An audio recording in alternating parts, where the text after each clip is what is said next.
¿Qué tal? ¿Cómo están? Muy buenos días. Bienvenidos a nuestra cita diaria con la actualidad local en directo. Es lunes 15 de enero. Alcanzamos el Ecuador de este primer mes del 2024 y en esta primera conexión del año vamos a pasar por diferentes puntos de interés. Vamos a abordar la situación sanitaria de Ceuta con la consejera del área, con la consejera de Sanidad, Nabila Bencina, en unas semanas en las que venimos hablando habitualmente, prácticamente a diario, de sanidad, por un lado, por el incremento de la incidencia de las infecciones respiratorias agudas y también, pues por las diferentes críticas sobre la situación de la sanidad en Ceuta. También, pues conectaremos con la Cámara de Comercio. Hoy se va a hacer balance anual, también balance de la campaña de Navidad y balance de la campaña de Baibonos. Estaremos pendientes de esa reunión del grupo de trabajo que se está llevando a cabo con motivo de del estudio sobre una posible municipalización del servicio público de limpieza viaria y también, estaremos pendientes de otros asuntos de interés. Estaremos testando la resaca emocional, por un lado, de los aficionados al Ceuta, de los aficionados al deporte. El conjunto de JJ Romero sumaba ayer un magistral triunfo ante el Málaga con este gol de Sufian que daba la vuelta al marcador. 3-2 para los de JJ Romero, que terminan así a lo grande la primera vuelta. Yo queremos saber qué nota le ponen al conjunto blanco, al conjunto de JJ Romero de esta primera vuelta y a qué creen que puede aspirar. También queremos saber qué opinan sobre el Blue Monday. Dicen hoy que es el lunes más triste del año. ¿Creen que eso es así? Y si es así, ¿cómo afrontarían este lunes? Y por otro lado, también queremos testar la resaca emocional que tienen los lengüetas, esos zapateros comparsistas que, agradaron al Teatro Falla el pasado sábado en su paso por preliminares y pisan fuerte hacia la posibilidad de estar de nuevo en cuartos con otro numerito. Hablaremos con su autor. Son las 10:02, casi 3. Vamos a conectar ahora con la Agencia Estatal de Meteorología y arrancamos. Y este es el panorama que tenemos para hoy. Según la Agencia Estatal de Meteorología, hoy tenemos cielo con intervalos de nubes altas. Las temperaturas ascienden, hasta los 23 grados de máxima en enero, 23 grados de máxima, más acusado también en las mínimas, que rondará los 17 grados centígrados. En cuanto al viento, sopla moderado de poniente.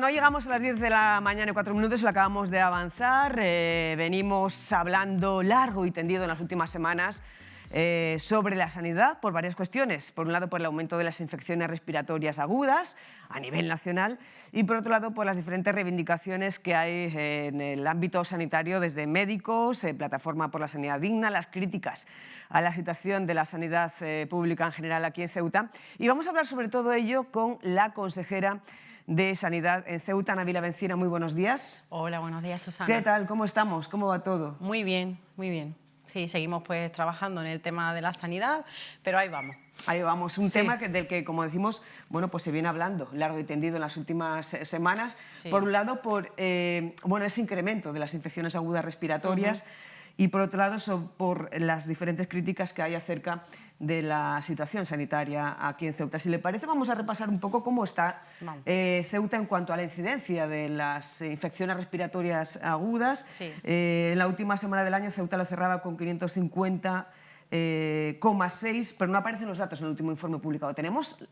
la cifra ahora de cuál es la incidencia ahora en la ciudad? Los últimos datos que yo tengo son 602 infecciones, 602 por cada 100.000 habitantes. Es decir, que nosotros somos un poquito menos, porque somos 85.000 habitantes más o menos. Entonces la incidencia se mide por los 100.000 habitantes. Es verdad que ha habido un pequeño repunte. Sí, es verdad, pero no estamos tan mal en comparación con la media de las comunidades autónomas. Somos la segunda comunidad con los mejores datos. Estamos vigilantes. Cierto es, la media nacional ahora es de 935 por 100.000 habitantes. Ha subido, por tanto, en torno a 100 y pico con respecto a la Sí. anterior, pero son datos más bajos que Son la datos más media bajos, nacional. sí. Y en cuanto a la tasa de hospitalización, consejera. Pues la tasa ahora mismo, mira, en COVID solamente tenemos, en los últimos datos que yo tengo de la semana 2, es de 5 hospitalizaciones, ninguna en UCI. En gripe tenemos 4, una en UCI. También he de decir que en gripe, de los casos que tenemos hospitalizados, ninguno de los casos está vacunado. También es un dato importante porque la vacunación es la mejor prevención. Y en el virus respiratorio sincitial, VRS, tenemos 3 casos de niños, ninguno en UCI. La vacunación. La vacunación, sí. La vacunación es un tema, es verdad que el COVID ha hecho que las personas seamos un poquito más reacias en vacunarnos. Los datos de vacunación son muy bajos. Para tener nosotros una inmunidad colectiva deberíamos estar vacunados entre el 60 o el 70%. Los datos que tenemos, el mayor dato de porcentaje de vacunación son entre los mayores de 70 años, que es un 37%. Los demás estamos hablando de 27%, en el colectivo infantil un 5%. Es decir, estamos muy reacios. El COVID ha hecho un paso para atrás en el tema de vacunación, pero tenemos que plantearnos que el COVID ha venido para quedarse. El COVID hay que tomarlo en cuenta, es que es igual que una gripe. Cada año se va a vacunar de una nueva variante, al igual que la gripe. Por eso la campaña de este año ha sido conjunta. Entonces es verdad que hay que mentalizarse en eso y la vacunación es la mejor prevención. Sigue siendo de las tasas más bajas del país en vacunación, tanto contra COVID como contra gripe. Exacto. Hemos bajado hasta en gripe, en tasas de vacunación. ¿Cuál es la tasa de vacunación en gripe ahora? En gripe ahora es un 20 y tantos por ciento, no te lo sé decir exactamente, pero vamos, que es muy baja. Es muy baja. Nosotros deberíamos, además tenemos, gracias a Dios, pues un bienestar en mayor, entonces los mayores deberíamos, bueno, el tema de la prevención en vacunación también se ha echado para atrás y es un tema que deberíamos de reincidir en la vacunación. Planteaba hace unos días que se debería hacer una campaña de vacunación potente. Sí, exactamente, esas fueron mis palabras. Sí. ¿Y de quién tiene que partir esta campaña de vacunación potente? ¿Sería a nivel nacional? Sí, esto lo trasladamos, bueno, lo trasladé es verdad, en la conferencia interterritorial que teníamos con los demás consejeros y con la ministra a la cabeza. Es verdad, pero a nivel nacional me refería porque es verdad que hay una decadencia en vacunación a nivel nacional, no solamente pasa en Ceuta, la gente ahora está muy desencantada con las vacunas. Entonces hay que reincidir otra vez en la campaña. Yo creo que es el gran motivo por el que ahora mismo tenemos este índice tan bajo de vacunación. ¿Pero por qué cree que está la gente tan desencantada? ¿Esa es bueno, pues la percepción que tiene la consejería o le llegan desde alguna residencia? ¿Por qué cree que la gente, yo creo que o el colectivo vulnerable al cual está dirigida la recomendación de la vacunación está desencantada? A ver, a nivel nacional también es verdad que han bajado los datos y a nivel local, pues es verdad que la gente, hay tanta vacuna ahora al COVID, que si la primera dosis, que si la segunda dosis, es verdad que yo he escuchado a muchas personas que dicen lo mismo.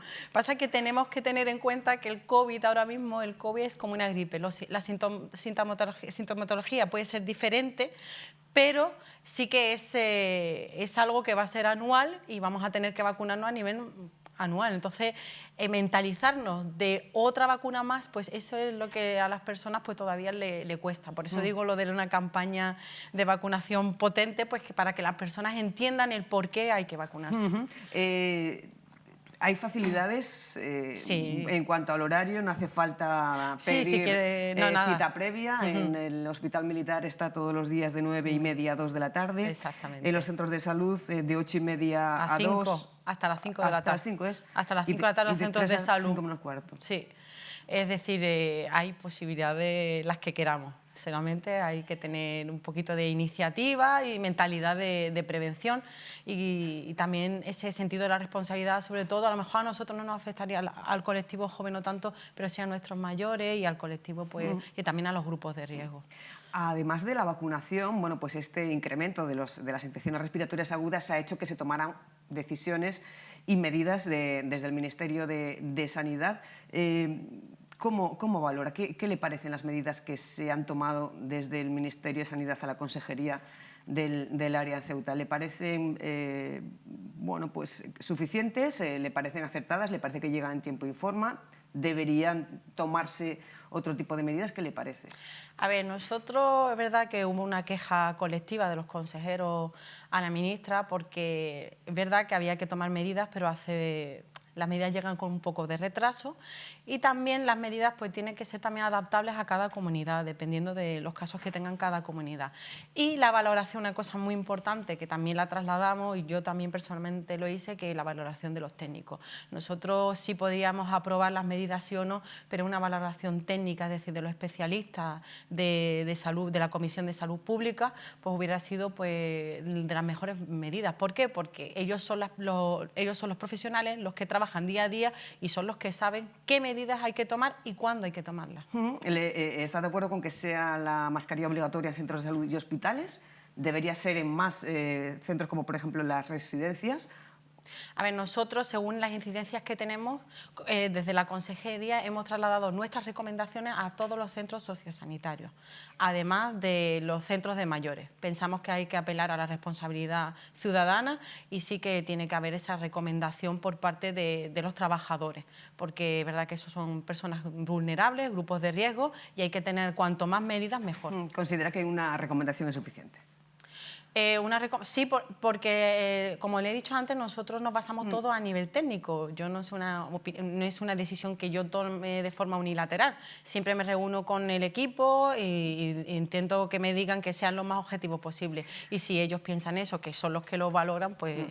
Hablando de reunión, ¿ha solicitado una reunión con la ministra de Sanidad? ¿Ha recibido respuesta ya? No, todavía no. Estamos a la espera. Pretende trasladarle la situación de la sanidad en Ceuta y también transmitirle las carencias. ¿Cuáles son las principales carencias que tiene la sanidad en Ceuta, consejera? A nivel general, nosotros ya de antes no cumplíamos con la ratio de profesionales en Ceuta. Y ahora, con la fuga de médicos que ha habido y con la huelga, pues esto ha ido increciendo. Por lo tanto, la falta de médicos es nuestro primer hándicap que tenemos. Porque Ceuta es un lugar de difícil desempeño y cobertura y sabemos que pues, la mejor forma de fidelizar a estos médicos, estos profesionales, pues a través de incentivos o de lo que haga falta a nivel profesional, pues para que tengamos una plantilla estable en la ciudad. ¿Y cómo está Ceuta en cuanto a infraestructura? ¿Son suficientes? ¿Faltaría alguna? Infraestructura faltaría, sí, el tema de la UCI, por ejemplo, la UCI pediátrica. Cada vez que pasa un caso de urgencia hay que evacuar los niños afuera. Entonces, eso conlleva a un trastoque de familia, de médicos y demás. Nosotros deberíamos, y ya como ciudad, tener nuestra propia UCI. Entonces, es uno de los temas más importantes que debería tener la ciudad. Y en cuanto a otro tipo de infraestructuras demandadas como bueno, pues la unidad de radioterapia, un centro de salud mental. Exactamente.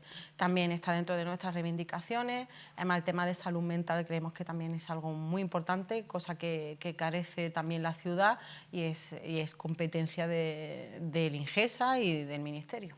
Ya que ha nombrado la huelga de médicos y el impacto, ¿tiene conocimiento del impacto real de esta huelga? Porque los datos publicados por el Sindicato Médico y los datos publicados por el INGESA son bastante distantes.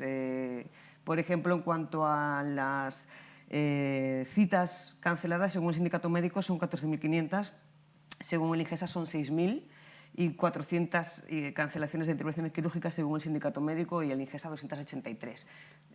¿Conoce la Consejería de Sanidad el impacto de esta huelga? A ver, el impacto real es que lo tenemos. Nosotros es que esos números no son números que nosotros gestionemos, entonces nos tenemos que basar en los números que nos den, pero existen, ¿no? Entonces, por lo tanto, hay una necesidad, nos tenemos que centrar en eso, porque si nos centramos en un número, por cada uno a nivel ya no puedo entrar, hay una necesidad y nosotros tenemos que exigir que se nos dé una solución efectiva y, sobre todo, rápida. ¿Por dónde podría pasar la solución a la problemática que hay en la sanidad pública de Ceuta? Pues lo primero lo que nosotros propusimos es lo que te acabo de comentar hace un momento, es incentivar a los médicos, a los profesionales, para que sea un atractivo profesional trabajar en la ciudad de Ceuta. no poner tantos impedimentos. Y también a la hora de los contratos, unos contratos estables. Muchos profesionales no vienen a la ciudad porque los contratos también se quedan al aire, y venir a Ceuta también conlleva una serie de gastos y trastoque de familia. Entonces nosotros entendemos que el incentivo, o por lo menos igualarlo a las condiciones laborales de otras comunidades. Otras comunidades, en este caso otra ciudad autónoma, Melilla, a través de su presidente, el señor Imbroda, ha solicitado la encomienda de gestión del Ingesa para mejorar esa calidad asistencial. Sí, ¿Qué le estoy al parece, tanto. ¿qué le parece esta propuesta? ¿Cree que sería bueno también para Ceuta? Yo pienso que es lícito pedirlo, porque según cómo está viviendo las ciudades, tanto de Ceuta de Melilla, nosotros en nuestro caso queremos ir paso a paso, y nuestras respuestas o nuestros pasos irán condicionados por las respuestas del Ministerio. A esperar. ¿Y qué opinas sobre...? ¿Cree que es bueno que la atención sanitaria, la salud pública estén gestionadas por administraciones distintas? ¿Qué opina al respecto? Pienso que tanto si la llevan administraciones distintas como una administración, hay que llevarla bien. El objetivo es que se dé un buen servicio al ciudadano, independientemente de quién lo gestione. Al final lo que repercute es en el ciudadano, y si el ciudadano recibe un buen servicio, no tendríamos el problema, independientemente de quién dé el servicio. Hay una plataforma por la sanidad digna en la que pues hay una movilización social, a su vez formada también por representantes de otras asociaciones, y también el Gobierno de la ciudad, lo ha dicho usted en el pleno, está en contacto con esta plataforma. Sí, a ver, se ha creado una plataforma ciudadana, por lo tanto son reivindicaciones comunes de toda la ciudadanía. Es normal y lógico que nosotros nos hagamos también eco y traslademos esas reivindicaciones, porque al fin y al cabo nos perjudica a todos. La situación crítica sobre la sanidad pública en Ceuta viene de años atrás, y según dicen los propios profesionales, esta situación se va incrementando en cuanto o va yendo a peor conforme van pasando las fechas.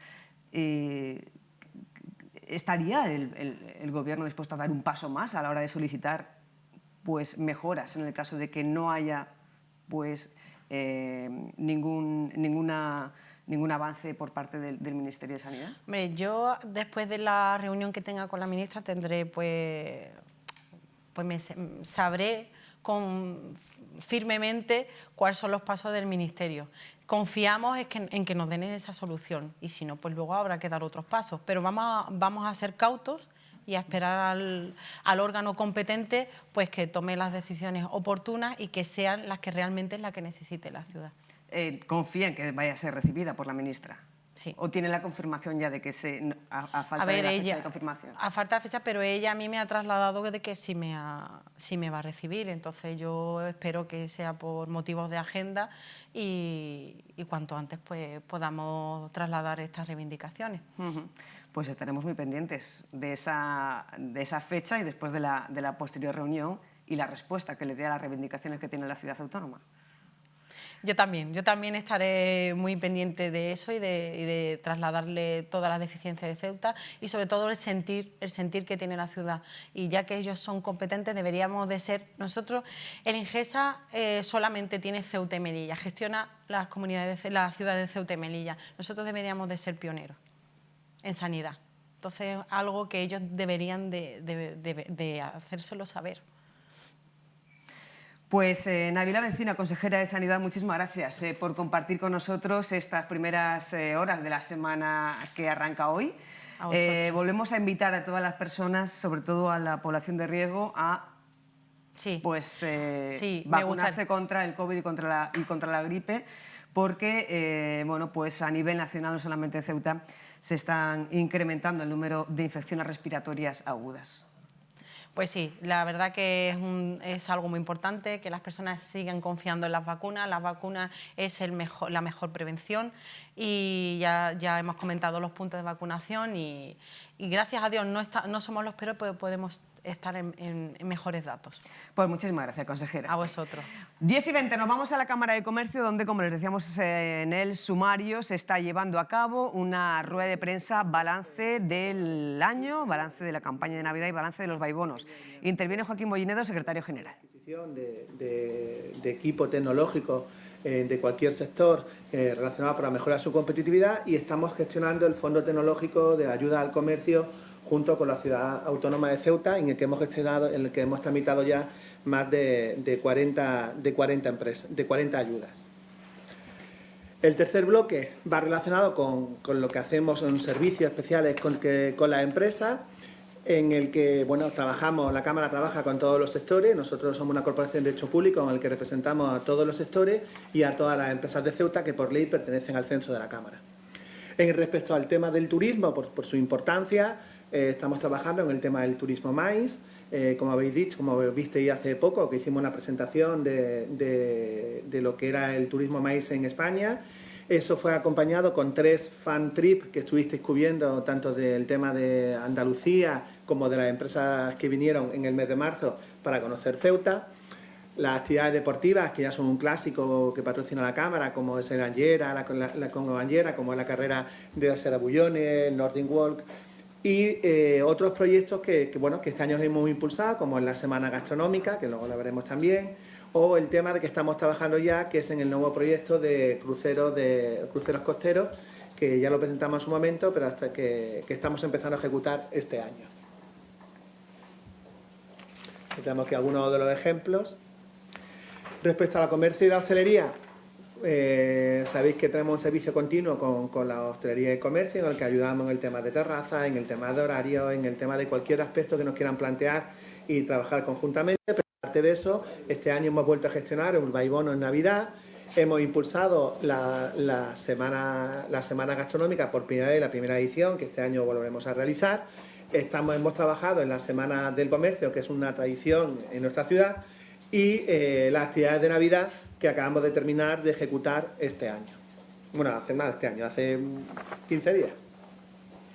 El sector portuario para nosotros es muy importante. Creemos que el puerto tiene que ser el punto de entrada, es el punto de entrada a la ciudad, y debe ser uno de los motores de la dinamización económica y de la nueva apuesta económica de la ciudad. Para ello trabajamos en un aspecto que todavía no se había realizado, que es en el tema de la internacionalización de las empresas, en la salida a ferias internacionales, a la búsqueda de clientes que vengan al puerto de Ceuta y que las empresas de Ceuta puedan buscar sus clientes fuera. Hemos visitado 3 ferias internacionales con empresas, hemos dado ayudas para que puedan ir a esas ferias. Hemos diseñado un nuevo plan de asistencia a ferias internacionales y de promoción internacional para este año. Estamos organizando el nuevo Port Forum, que sabéis que se organizó hace 1 año y medio en Madrid, que nos presentamos las potencialidades de Ceuta, y ahora estamos trabajando ya en el nuevo que se va a desarrollar en el mes de mayo aquí en Ceuta. Y hemos tenido reuniones empresariales con empresas que han venido, estamos ayudando en lo que es la gestión del puerto. Otros sectores, pues el tema de la construcción, el tema del taxi que hemos gestionado, el tema de las ayudas publicitarias, empresas tecnológicas que están trabajando con nosotros en el tema de la ubicación, asesoramiento para que se puedan ubicar en nuestra ciudad. Y seguimos con nuestros servicios básicos que cualquier cámara tiene que tener, que es decir, que nosotros somos intermediarios entre la administración que tienen las empresas. Pertenecemos a la mesa del diálogo social, hemos estado en Melilla para trabajar para la defensa de lo que es el tema de la bonificación de la seguridad social. Nos habéis oído en muchas reuniones con todas las entidades. Estamos con el tema de la hostelería ahora con la nueva ordenanza y el tema de la defensa del sector. Seguimos asesorando. Pues seguimos pendientes de esa rueda de prensa, de ese balance. Ya también nuestros compañeros de los servicios informativos están muy atentos para contar los asuntos más destacados, los detalles más interesantes de ese balance anual que está llevando a cabo la Cámara de Comercio de Ceuta. Mientras tanto, vamos a conectar ahora con las portadas, con las noticias de apertura de los diferentes medios locales. Comenzamos por esta casa, Radio Televisión Ceuta, que tiene portada ese acto de izado de bandera de la Policía Nacional con motivo de su bicentenario. Ceuta arropa a la Policía Nacional en su bicentenario. Una amplísima representación de la sociedad ceutí abrigaba este sábado al Cuerpo Nacional de Policía en el primero de los actos por este 200 aniversario. Un izado de la bandera nacional se desarrollaba en la Plaza de África. El único discurso ha sido el pronunciado por el jefe superior de policía en Ceuta, Francisco López, que ha puesto en valor la historia y también el trabajo de los más de 74.000 agentes que tiene el cuerpo en la actualidad. Nos vamos ahora a El Faro de Ceuta. El nuevo centro de menores tendrá 5 módulos con un total de 94 plazas. El nuevo centro el nuevo proyecto contará con un plazo de ejecución de 12 meses y saldrá a licitación por algo más de 7.200.000 euros. La antigua prisión de Los Rosales conservará su fachada y el interior se dividirá en un espacio de primera acogida y 4 residenciales de convivencia. Nos vamos ahora a buscar la portada del Pueblo. El paso del tiempo impacienta a los devotos huérfanos de iglesias en Jadú. Según este diario, la espera para la reconstrucción del techo del templo del barrio de San José desespera a los feligreses que habitualmente acudían los domingos a misa. A finales del 21 terminó de ceder y se clausuró para los fieles tras una lucha vecinal para que se comenzara la reforma. Hace unos 7 meses iniciaron los trabajos tras una subvención de más de 300.000 euros. Y terminamos con Ceuta Actualidad. Seguridad vial en riesgo. La cuenta de Instagram que promueve una conducción temeraria. Una cuenta que no vamos a nombrar, que está en Instagram, con más de 3.000 seguidores, difunde vídeos de conducción peligrosa en el centro de Ceuta, desafiando la seguridad vial. Entre las publicaciones más alarmantes se encuentran vídeos de motoristas haciendo caballitos en zonas densamente pobladas como el Poblado Marinero, un lugar conocido por su alta concurrencia de jóvenes.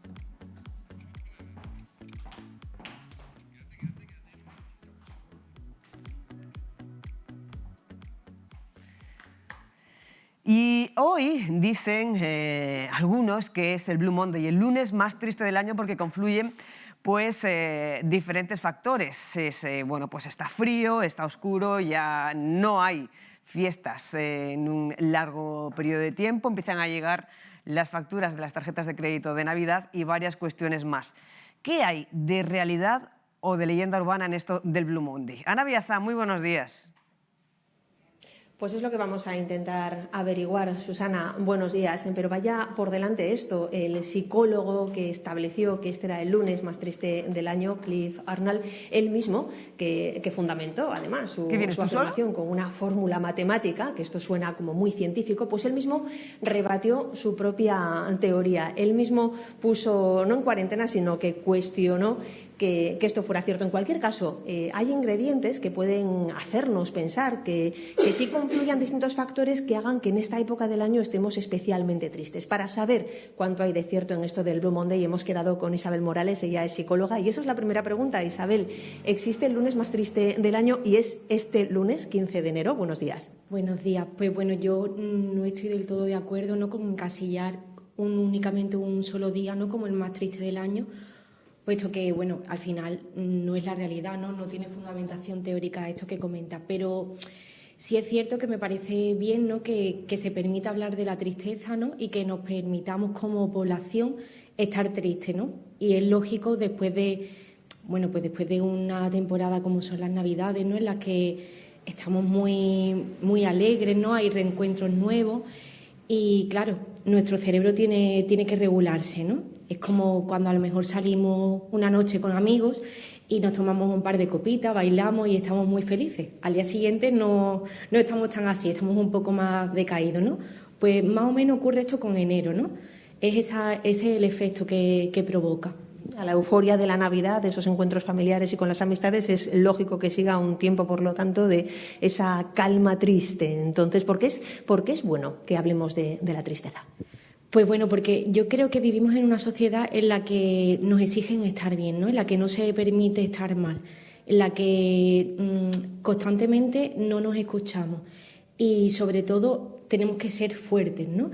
Y es como algo que nos han impuesto. Entonces, me parece que es un logro, ¿no?, en que veamos que podemos estar tristes y, sobre todo, permitirnos, ¿no?, estar tristes, porque es una emoción más y es válida, ¿no? Tenemos que escucharla porque tiene una función y si no la sentimos, esa función no se cumple. Intuyo de lo que nos cuenta que nos faltan quizás herramientas para saber gestionar la tristeza. ¿Cómo podemos hacerlo? ¿Qué es esto de escucharse a uno mismo? ¿Esto cómo se hace? Pues mira, realmente nunca nos han enseñado la gestión emocional. Ahora en los colegios están empezando un poco con los más pequeños, ¿no? Pero es cierto que nosotros no tenemos herramientas para hacer una gestión sana, ¿no?, de nuestras emociones. Cierta gestión que podemos hacer, pues, o cómo escucharnos, ¿no? Yo siempre animo a que cuando psicológicamente no estamos bien, lo vamos a percibir en nuestro cuerpo, ¿no? Porque normalmente pueden salirnos ciertas reacciones, es decir, la persona que a lo mejor se frustra mucho en el trabajo puede tener jaquecas, ¿no? Si tienes síntomas físicos es porque tu cuerpo te está hablando y eso es un signo, ¿no?, a los que no sabemos muy bien cómo escucharnos, gestionar, atender al cuerpo, porque el cuerpo siempre nos va a avisar de que no estamos del todo bien. Venimos de un fin de semana en el que se ha celebrado el Día Mundial de la Lucha contra la Depresión. Fue este sábado. ¿Cuál es el objetivo de una jornada como esa, Isabel? Pues bueno, el objetivo yo creo que es darle visibilidad, ¿no?, a la depresión, porque remontándonos a lo que hablaba hace 5 minutos, no podemos estar mal, ¿no? Vivimos en esta sociedad que nos han impuesto esto. Entonces, darle visibilidad a la depresión, pues es darle visibilidad a todas estas personas que tienen una lucha interna, ¿no?, y que a lo mejor no tenemos por qué darnos cuenta porque esa persona tiende a seguir con su vida. Entonces, me parece muy bonito, ¿no?, que podamos darle esa visibilidad y que poco a poco seamos más conscientes, ¿no?, de que también existen estos trastornos, ¿no? Por un lado, quien sufre un estado depresivo puede estar ocultándolo, instado por esa inercia o esa algo así como obligación social de tener que estar bien. ¿Cómo puede su entorno detectar que esa es su situación para ayudar? Pues también estas jornadas mundiales tienen mucho de sensibilización y de información para que entre todos la situación mejore. ¿Cómo se puede detectar la situación depresiva que pueda estar atravesando un ser cercano? Pues mira, lo primero es fijarnos, ¿no?, en su estado de ánimo, porque normalmente le va a invadir mucho la tristeza, ¿no? También hay periodos en los que va a tener largos periodos de sueño o lo va a tener muy acortado. Con la ingesta de la comida pasa lo mismo, va a comer mucho o va a comer menos. Además presenta irritabilidad, no tiene ganas de estar a lo social, no tiene ganas de estar con más gente, se aísla de su grupo, de su familia, y esos son uno de los indicadores, ¿no?, que podemos estar atentos, ¿no?, a que esa persona puede estar sufriendo de depresión. Y apreciados esos indicadores detectados, ¿qué puede hacer para ayudar? Pues un amigo, un familiar. Pues bueno, yo aquí lo que es el círculo externo, aunque es difícil, yo no recomiendo que se haga nada del todo, ¿no?, porque el cambio siempre está dentro de las personas. Y muchas veces el agobiar a las personas o insistir que vayan a terapia o intentar ayudarlos puede ser contraproducente, porque esa persona tiene que darse cuenta de que está mal, ¿no?, y tiene que darse cuenta de lo que está sufriendo para que quiera salir de ese bucle y provoque esto un cambio. Entonces, lo que aconsejaría lo que es el entorno de alguien que tiene estos síntomas es que tenga paciencia y que lo escuche. Porque lo que necesitamos cuando estamos en este tipo de tesitura es que nos validen, que nos escuchen y que no nos den un consejo, porque sabemos qué es lo que hay que hacer, ¿no? Más bien una escucha activa. Pues muchísimas gracias, Isabel Morales, psicóloga, por estas explicaciones, por estos consejos que podemos resumir de una forma: mucha escucha a uno mismo y también a los demás. Y un consejo, el que nos hemos encontrado en este espacio, que, como se puede leer, lo único imposible es aquello que no se intenta. Con ese consejo despedimos la conexión, porque no hay tristeza que no pueda combatir la ilusión de creer que se puede. Susana. Pues buen mensaje para despedir esta conexión. Ana, ¿y tú qué opinas de esto del Blue Monday? Bueno, pues que si uno de los factores es el tiempo, por eso de que estamos en invierno y se supone que ha de hacer frío, como mínimo hay que dejar en cuarentena la posibilidad de que exista, porque solamente ya ese factor es más que cuestionable en la realidad que estamos viviendo aquí en la ciudad. Susana, yo no lo creo del todo, soy más de la opinión de la experta con la que hemos consultado, que puede haber épocas del año en las que confluyan esos factores que sí puedan hacer que más gente esté triste, pero cada uno tiene luego aparte su propia realidad personal y su contexto. Desde luego que sí, fíjate, 17 grados de mínima y 23 de máxima, hoy 15 de enero aquí en Ceuta. Gracias, Ana. Seguimos en conexión y estamos preguntando eso en la calle. ¿Qué les parece esto del Blue Monday? ¿Qué opinan?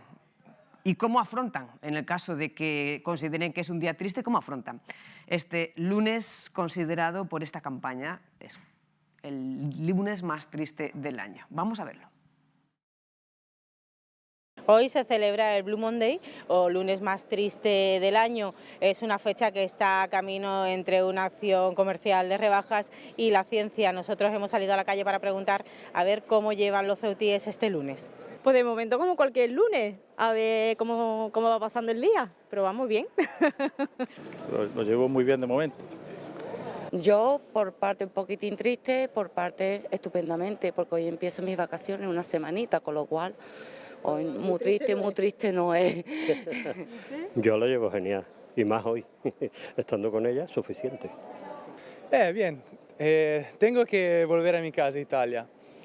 No quería porque aquí me siento como en mi casa. Me gustaría estar aquí y disfrutar toda la ciudad y la temporada, que aquí es mejor que en Italia, que en mi ciudad hay nieve y aquí hay 20 grados. Me gustaría estar aquí. Pero un lunes bien, ¿no? Sí, lunes bien. Aquí siempre bien, todos los días. Lunes como el fin de semana. Yo estoy bien siempre, lunes, martes, miércoles, todos los días del año estoy bien, así que no veo tristeza por ningún lado, ¿no? Pues me acabo de despertar que voy a ir al dentista, fatal, la verdad, prefiero quedarme en la cama. Muy bien, ¿sabes? Como siempre, como todos los años, hay que acostumbrarse ahora al primer año, ¿sabes? Y ahí vamos tirando y todo con las tareas, con los niños al colegio, ¿sabes? Y vamos bien, gracias a Dios. Muy bien, muy contenta y muy feliz. Vamos, espero yo contagiar a los demás también. Yo no veo que haya muchas personas tristes, no creo. Además, con el clima que tenemos es muy raro. Pues después de tomarle el pulso a la calle tenemos que decir que en Ceuta parece que el lunes más triste del año no es tan triste. Las temperaturas acompañan y la verdad es que todos los ceutíes que nos han contestado parece que su lunes hasta este momento está siendo bastante bueno.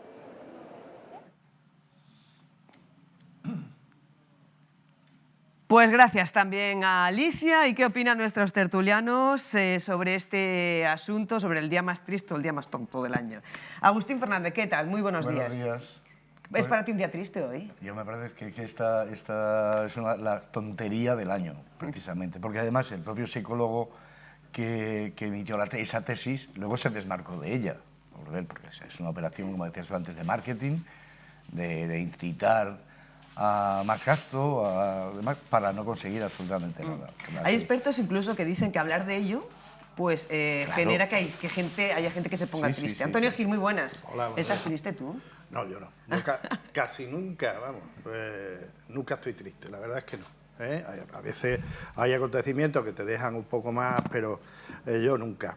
Estamos en la costumbre esta de etiquetarlo todo y tenemos pues el día más triste, como él dice, es una verdadera tontería.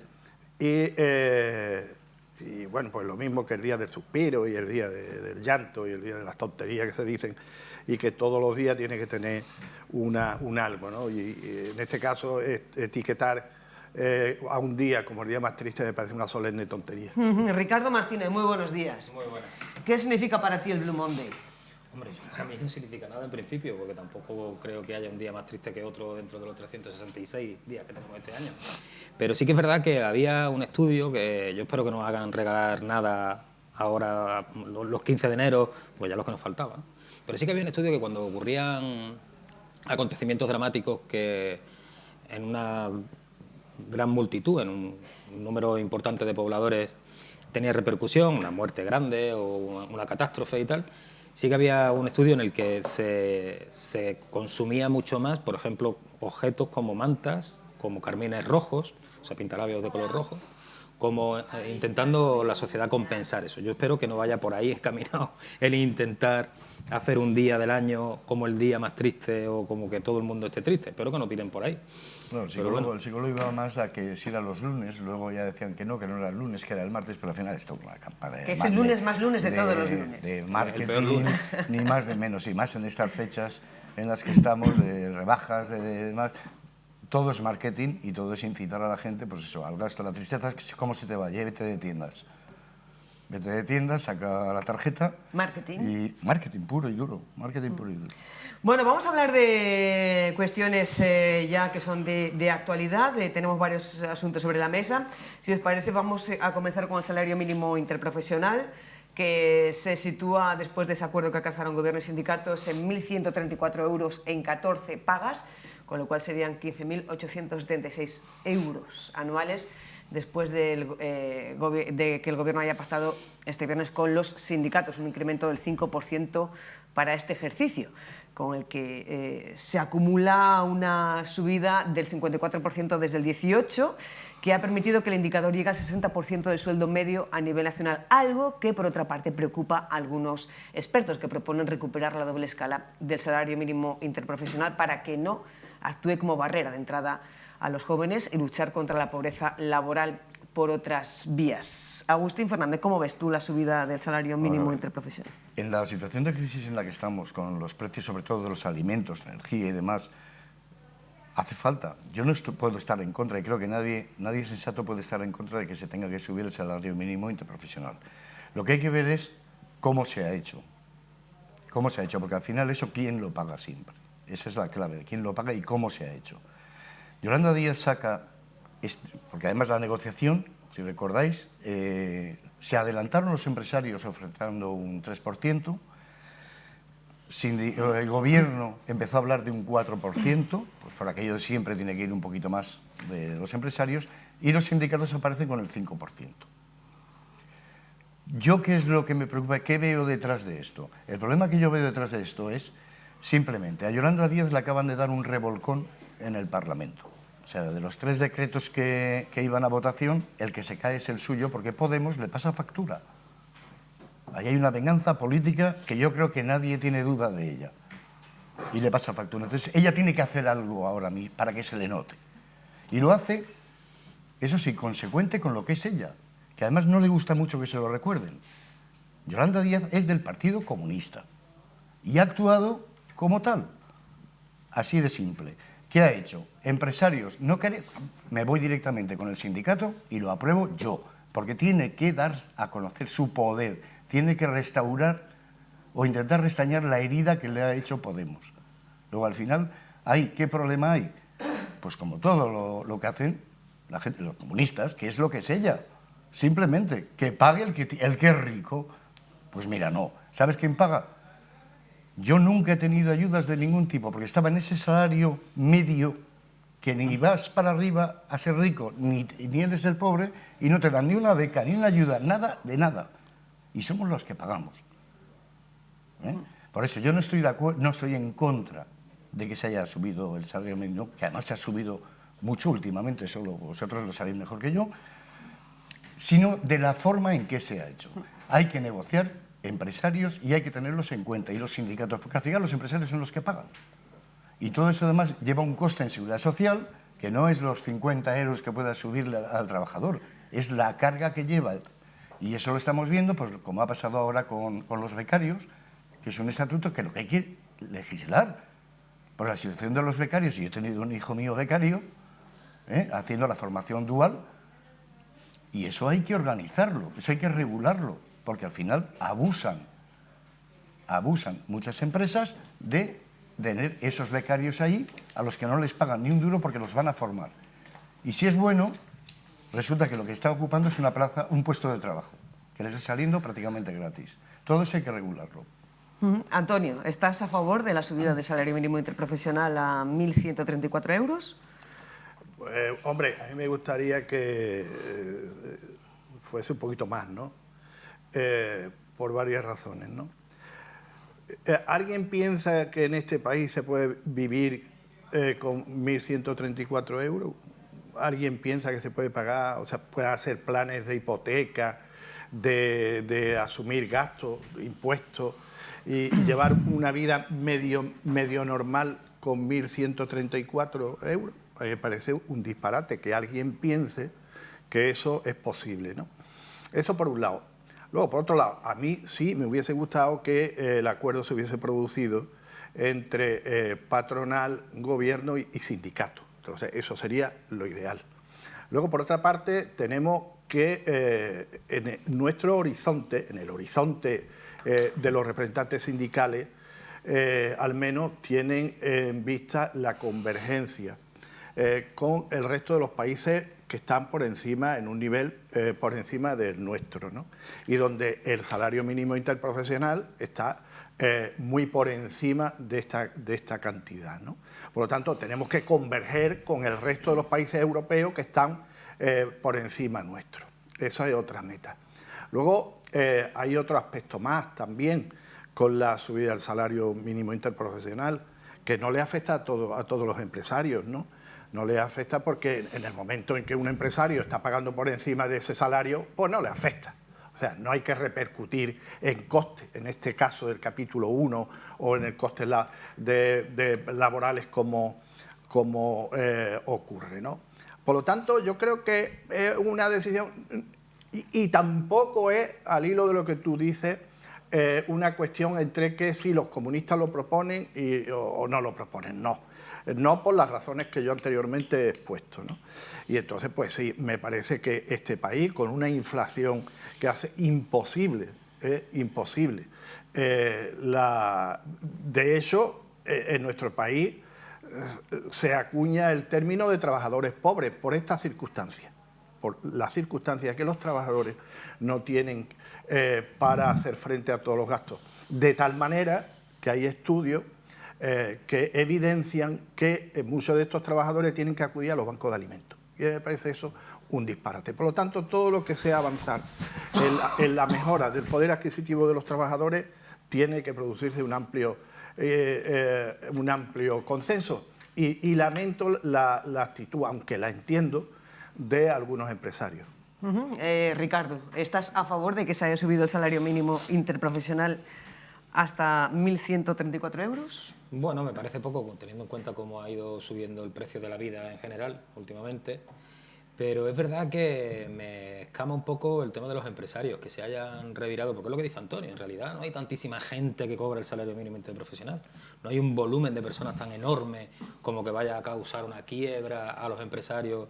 Es verdad que la pequeña y la mediana empresa puede tener algún problemilla más, pero tampoco me parece que vaya a ser algo exagerado. Sí que me temo que van a ellos, este plante, esta salida de la negociación, creo que van a utilizarla para subirnos los precios de todo. Ellos van a salir en breve, creo yo, a decir que, bueno, claro, que es que la subida de los salarios pues le ha repercutido a los empresarios, entonces están dolidos, que es muy difícil mantener el empleo y que entonces van a tener que subirnos los precios de las cosas. Además de que están acusando al gobierno de frenar la contratación por la preocupación que supone la subida del salario mínimo interprofesional con todos los gastos aparejados que lleva la contratación y con los despidos posteriores, etcétera. O sea, siempre están pensando un poco en la repercusión negativa de las cosas que se hacen en lugar de la positiva. Yo creo que el salario mínimo se utiliza para muchísimas cosas, no solamente a nivel retributivo, sino para medir determinados índices, y que es positivo que se suba, también por lo que decía Antonio, por intentar ir poquito a poco equiparándonos con el resto de países de la Unión Europea. Es que ¿sabe qué ocurre? Que es que confunden el salario mínimo con el salario base. Exacto. Y entonces ahí es donde surge el problema. Sí. Y eso debería quedar medianamente claro después de tantísimo tiempo, donde se han cuestionado las distintas subidas del salario mínimo interprofesional. Debería haber quedado lo suficientemente claro, y a lo mejor es que no ha habido la suficiente pedagogía ni por parte del gobierno, ni por parte de la patronal, que no le interesa aclararlo, ni por parte de los sindicatos, que también tenían que haberlo aclarado. Muchos trabajadores nos preguntan, entonces nuestros salarios base que están en 800 euros o en 700 o en 500, es que esto no es el salario base, esto es el sueldo mínimo. Tu salario base se le suma una serie de complementos y de conceptos que hacen que en muchísimos casos pues superes con creces el salario mínimo. Claudia, ¿estás a favor o en contra de la subida del salario mínimo interprofesional hasta los 1.134 euros? Por supuesto que estoy a favor. ¿Pero te parece suficiente? ¿Te parece...? Me parece absolutamente insuficiente. No porque el salario mínimo, o sea, el 80% de los trabajadores españoles están acogidos a un convenio colectivo, bien nacional, bien provincial, con lo cual superan el salario mínimo interprofesional. Estamos hablando de que le estamos dando la posibilidad a esos trabajadores que no están acogidos a ningún convenio, que hay sectores que no tienen convenio, están a estatuto de los trabajadores, por 40 horas cobrar 1.134 euros en bruto. Quítale IRPF y quítale Seguridad Social, lo que quiere decir que en liquidez el trabajador no va a percibir eso. Entonces, a mí me ha pasado, como entiendo que le ha pasado a Ricardo y a Antonio y seguramente, que confunden salario base con salario mínimo interprofesional. Que el salario mínimo interprofesional comprende todos los conceptos dinerarios, el plus de residencia en el caso de Ceuta, el plus de vinculación, el plus de antigüedad, todas esas cuestiones. Con lo cual, tiene que quedar muy claro que el salario base es una cosa que se negocia en los convenios y el salario mínimo interprofesional es lo mínimo que puede cobrar un trabajador en España, en bruto, por 40 horas semanales, que no me parece nada desproporcionado. Vivimos en un país donde tener trabajo no garantiza tener las necesidades básicas cubiertas. Y eso, como sociedad, es un fracaso. No solo como trabajador o trabajadora, no. Como sociedad, incluso los empresarios también tienen que verse perjudicados, puesto que si la gente no tiene para consumir, usted va a tener menos beneficios. Si el salario mínimo sube, si los salarios medios, tendríamos que hablar de eso, de los salarios medios españoles, y si dan para vivir con la inflación que tenemos, con el precio de la vivienda y con todas esas cuestiones. Que eso se lleva a las mesas de negociaciones de los convenios y ahí sí es un pacto entre patronal y sindicatos, pero me parece absolutamente insuficiente. Que el hecho de que subamos esos salarios debe de repercutir para que esas pequeñas y medianas empresas tengan una serie de beneficios, yo no digo que no, pero al trabajador y a las familias le tienen que dar para vivir. Estamos en una sociedad fracasada si las personas con su trabajo no les da para vivir, para tener sus necesidades básicas cubiertas. No estoy hablando de lujos, estoy hablando de poder vivir, de poder comer de una manera razonable, sana y correcta, poder pagar las cuestiones básicas, la ropa y las cuestiones básicas. No hablo de lujos, no hablo de vacaciones, no hablo de nada extraordinario. Hablo de la vida cotidiana, del día a día. Por tanto, tú lo que propondrías sería un salario mínimo interprofesional ¿de cuánto?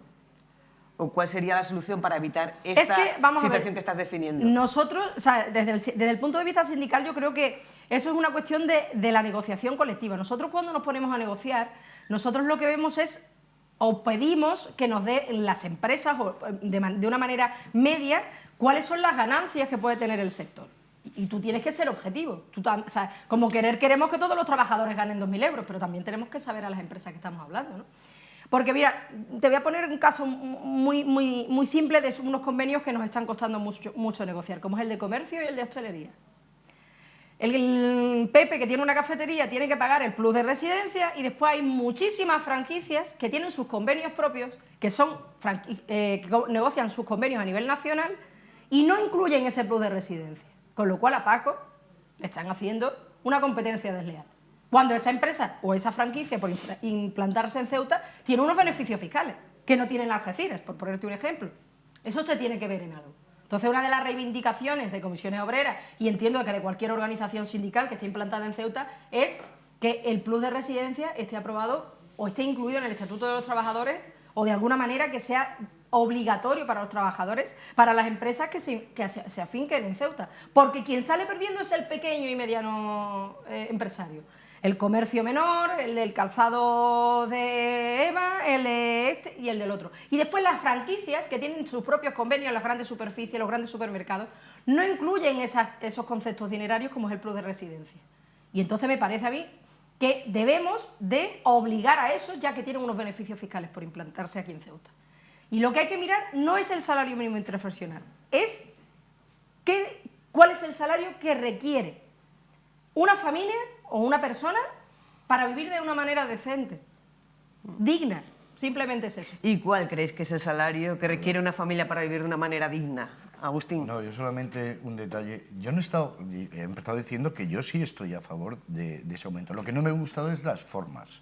Ha habido otros momentos con el mismo gobierno que la negociación con los agentes sociales, incluidos los empresarios, se ha prolongado en el tiempo, porque son negociaciones difíciles y vosotros sabéis que serán seguro que durísimas en muchos casos. Pero que aquí lo que se ha tratado es de reivindicar el papel de Yolanda Díaz porque le dieron un revolcón la semana anterior. Entonces, ¿cuánto ha durado la negociación con los sindicatos sin contar con los empresarios? 2 o 3 días. Imposición. Eso es en lo que yo estoy en contra. Porque eso no nos lleva tampoco a ningún sitio. Cuando mejor han ido las cosas es cuando todos los agentes sociales se han puesto de acuerdo, han negociado, si hace falta un mes, como han estado otras veces, y se iban de la reunión y volvían a empezar. Es que eso es negociar. Lo demás es imposición. Entonces yo estoy en contra de esa imposición. En cuanto a tu pregunta, es muy difícil cuantificar. Es muy difícil cuantificar, pues porque es que está todo carísimo. Y como decía Antonio, ¿con 1.300 puedes llegar a una hipoteca? No. ¿Con 1.500? Tampoco.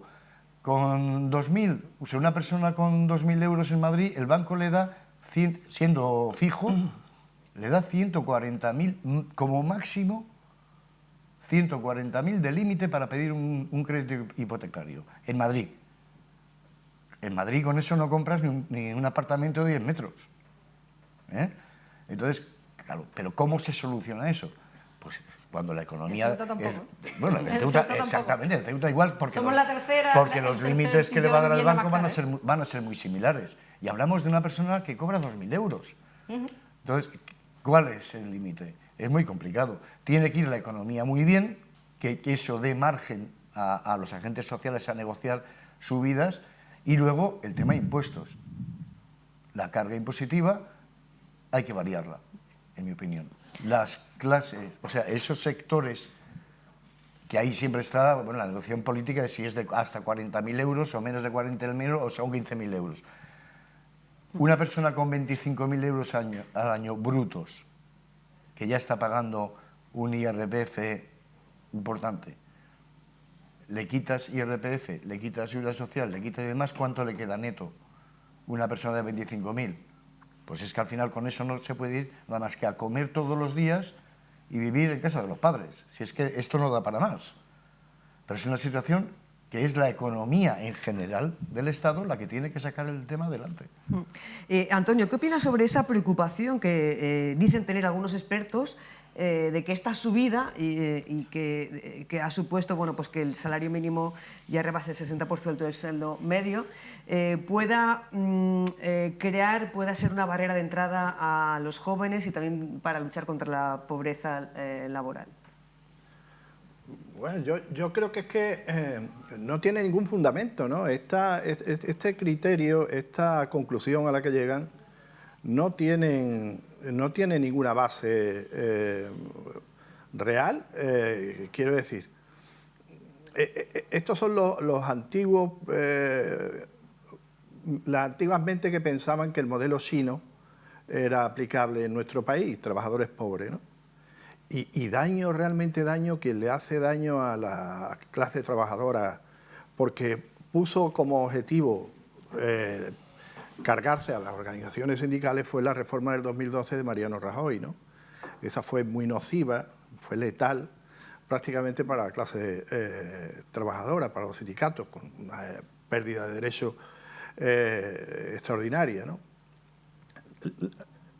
Esto no se va a arreglar sin la eficacia de un gobierno que combata la inflación, que haga posible a través de la política fiscal la convivencia y los intereses de los empresarios con la demanda de los trabajadores y en general una política que tiene mucho que ver con muchas aristas, con muchas caras de esta, digamos, de esta figura poliédrica, ¿no? Para eso no me vale que llegue alguien a través de un estudio que dice que ha realizado, muy partidista desde mi punto de vista, con que es incompatible las subidas salariales, subidas que hacen ni dignas siquiera todavía la convivencia de los trabajadores en una sociedad donde está perdiendo poder adquisitivo el trabajador, ¿no? Por lo tanto, que se achaque que esto va a mermar la capacidad de creación de empleo y que el empleo que se cree pues no va a ser de la calidad que se espera, me parece a mí que tiene poco rigor. Ese estudio, desde luego, para mí no tiene ningún sentido. Y Ricardo, ¿qué opinas al respecto? que es que yo ya lo he dicho antes, ¿no? Que seguramente los empresarios empezarán a salir públicamente a decir que los precios tienen que subir, que ahora las dificultades para contratar, incluso me da cierto pánico el tema de los convenios colectivos a la hora de negociarlos, pues que se establezcan congelaciones como argumento por parte de los empresarios y de esos estudiosos que han dicho que se va a frenar el acceso al mercado laboral utilizando esto de la subida del salario mínimo interprofesional. Cuando es mentira, es que los ciudadanos españoles, por suerte, no cobran el salario mínimo interprofesional, ni está establecido que lo cobre todo el mundo. O sea, que a lo mejor cobran, ojo, que a lo mejor cobran 2 euros más por convenio, que eso es lo que está mal. Eso está mal, porque esa negociación es la que hay que trabajar para que los trabajadores en este país cobren un poco más. Pero también voy a decir otra cosa, al respecto de las subidas salariales. Si nosotros mañana nos encontramos con una ciudad, con un país, con un territorio, el que tú quieras, en el que todos los ciudadanos cobran 10.000 euros al mes, el precio de las cosas va a ser acorde a lo que cobra la población. O sea que, por mucho que subamos de un lado, lo que no está sucediendo es que se contenga la subida del otro lado. El problema no es la subida del salario, el problema es la subida del precio de las cosas, del precio de vivir, que es lo que es insoportable, porque sube mucho más rápido que nuestros sueldos y aún por encima nunca baja. Porque nunca baja. Aquí esto es una cosa, la inflación sube, y cuando hay una disminución de los precios, ¿alguno ha visto que se haya bajado el precio de algo?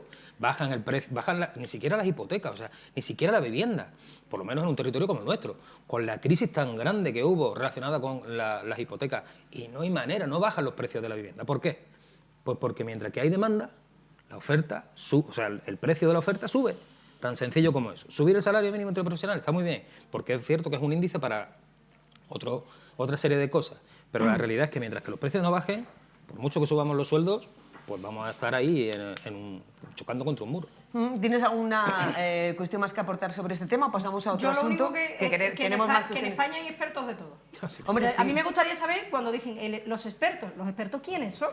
Cuando tú hablas de expertos, tú tienes que decir quiénes son esos expertos, qué preparación tienen, de dónde vienen. En economía. Eso es. Sí, en economía, pero claro, depende. En economía habrá gente que le parezca insuficiente y en economía habrá gente que le parezca que desbordado.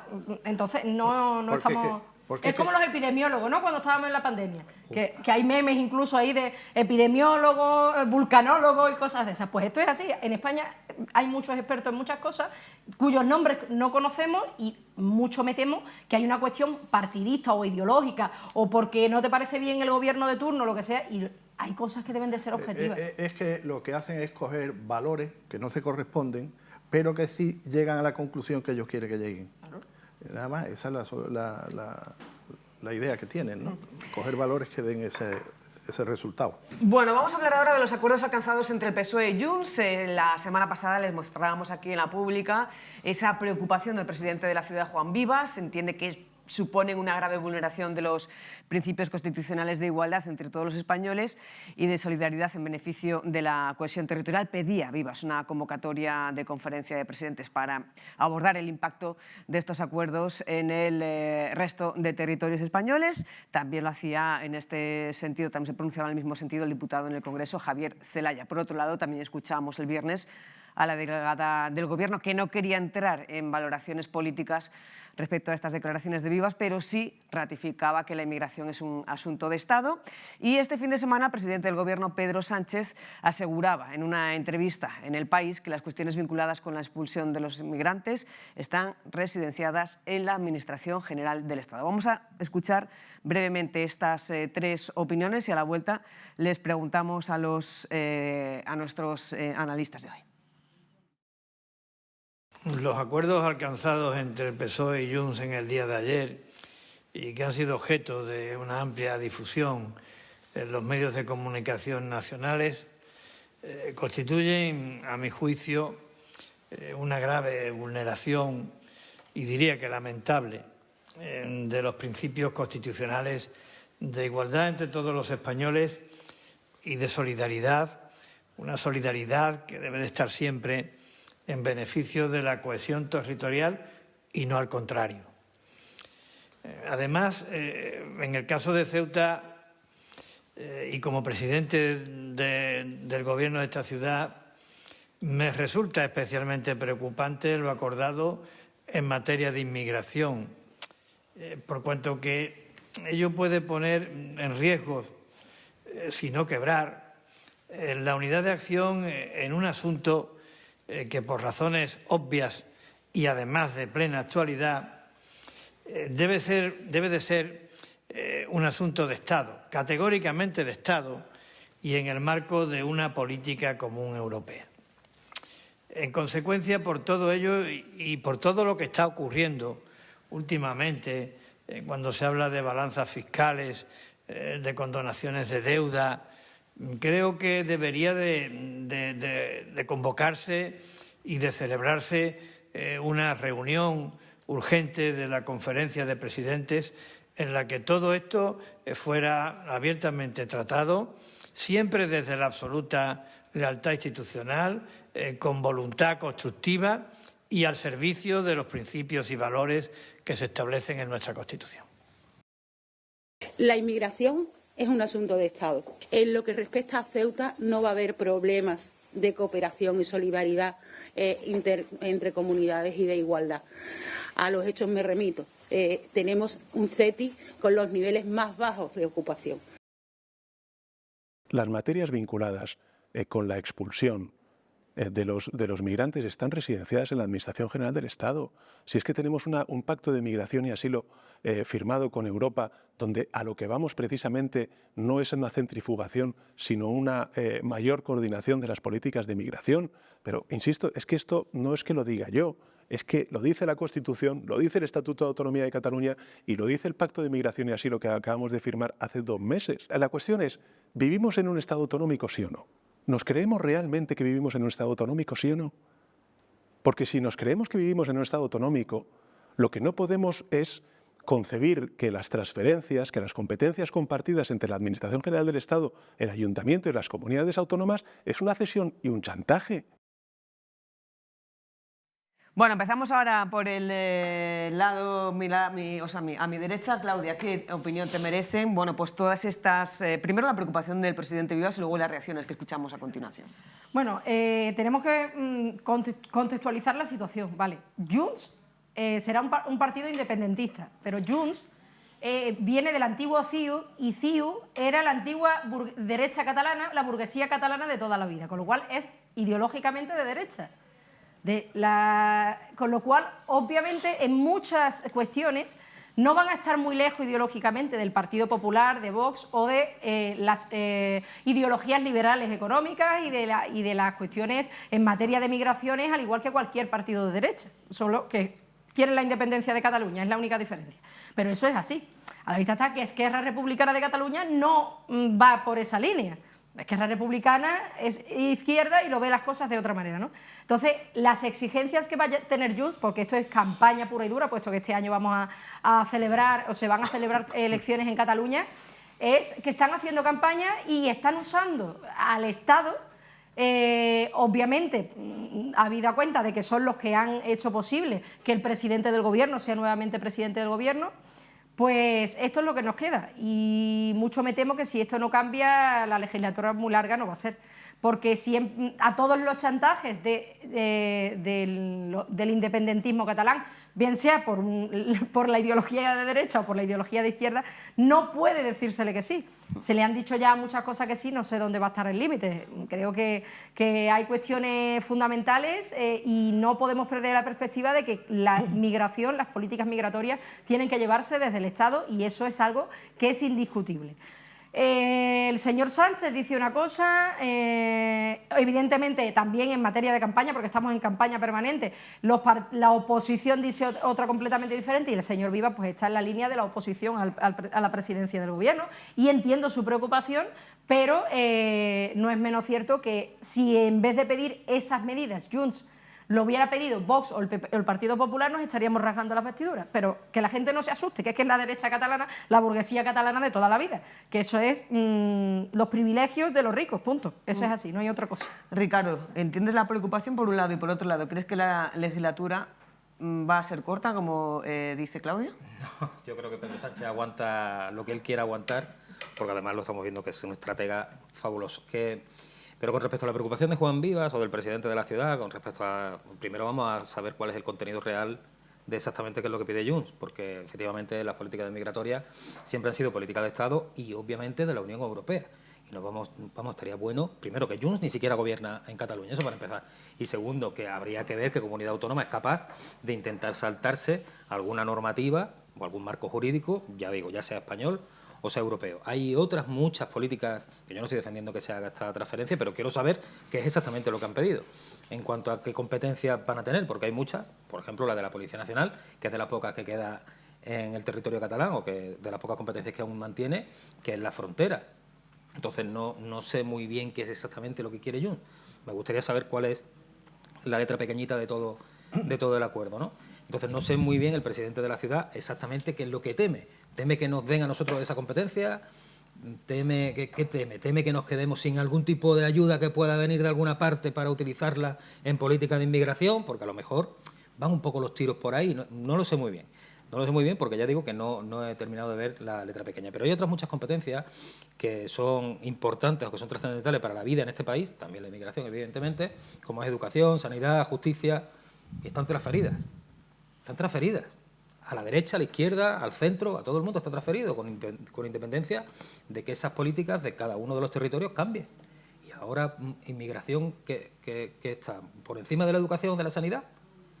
No sé muy bien, pero efectivamente no dejo de reconocer que esto es un derechazo de Junts. Esto es el ramalazo de la derecha que le ha salido para pedir esto, para hacer campaña para las catalanas, porque como digo, es que ni siquiera ellos van a gestionar nada de lo que piden, ninguna de esas concesiones, al menos hasta que haya elecciones en Cataluña. Antonio. Bueno, yo lo veo un poco desde este punto de vista, ¿verdad? Yo creo que lo que es preocupante es que se haya llegado a una negociación, se haya plasmado en un texto que desconocemos, pero que esto se haya hecho con un partido que ni siquiera gobierna en Cataluña.